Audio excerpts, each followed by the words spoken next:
সিলেটের গোলাপগঞ্জে ছাত্র জনতার আন্দোলনে নিহত 6 জনের মরদেহ ময়নাতদন্তের জন্য কবর থেকে তোলা হচ্ছে। এরই মধ্যে 4টি মরদেহ তোলার জন্য 4 জন নির্বাহী ম্যাজিস্ট্রেটকে দায়িত্ব দেওয়া হয়েছে। সব প্রস্তুতি শেষ হলে যে কোনো সময় মরদেহ কবর থেকে তোলা হবে।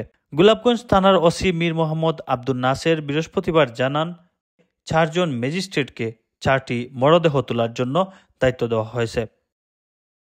দায়িত্বপ্রাপ্ত ম্যাজিস্ট্রেটের সঙ্গে তাহাদের পরিবারের সাথে আলোচনা করে যে কোনো সময় কবর থেকে মরদেহ তোলা হবে। পুলিশ ও আদালত সংশ্লিষ্ট সূত্র জানায়, মামলার তদন্ত কর্মকর্তার আবেদনের পরিপ্রেক্ষিতে গত 4 ও 5 সেপ্টেম্বর পৃথকভাবে সিলেটের সিনিয়র জুডিশিয়াল ম্যাজিস্ট্রেট আমলি আদালত 2 এর বিচারক আবিদা সুলতানা মলি নিহত 6 জনের মরদেহ তোলার আদেশ দেন।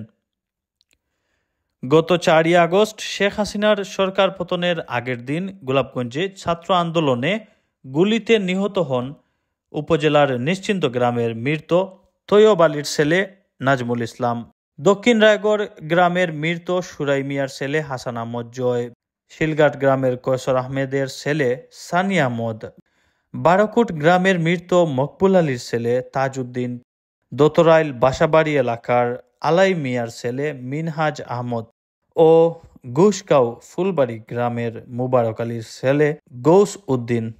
এসব হত্যাকাণ্ডের ঘটনায় গোলাপগঞ্জ থানায় পৃথকভাবে 6টি মামলা হয়, আরও একটি মামলা করা হয় আদালতে। সব মামলায় আওয়ামী লীগের সাবেক সংসদ সদস্য সহ বিভিন্ন পর্যায়ের নেতাকর্মী সহ কয়েকশো ব্যক্তিকে আসামি করা হয়েছে। পুলিশ জানায়, সরকার পতনের কারণে সেই সময় মরদেহগুলো ময়নাতদন্ত করা হয়নি, যে কারণে ময়নাতদন্তের জন্য মামলাগুলোর তদন্ত কর্মকর্তারা আদালতে আবেদন করেন। আবেদনের পরিপ্রেক্ষিতে আদালত ম্যাজিস্ট্রেটের উপস্থিতিতে কবর থেকে মরদেহ তোলার আদেশ দিয়েছেন। এরই মধ্যে 4টি মরদেহ কবর থেকে তোলার জন্য সিলেটের জেলা প্রশাসকের কার্যালয় থেকে 4 জন নির্বাহী ম্যাজিস্ট্রেটকে দায়িত্ব দেওয়া হয়েছে। মোহাম্মদ নাইমুল ইসলাম, জিবি টেলিভিশন।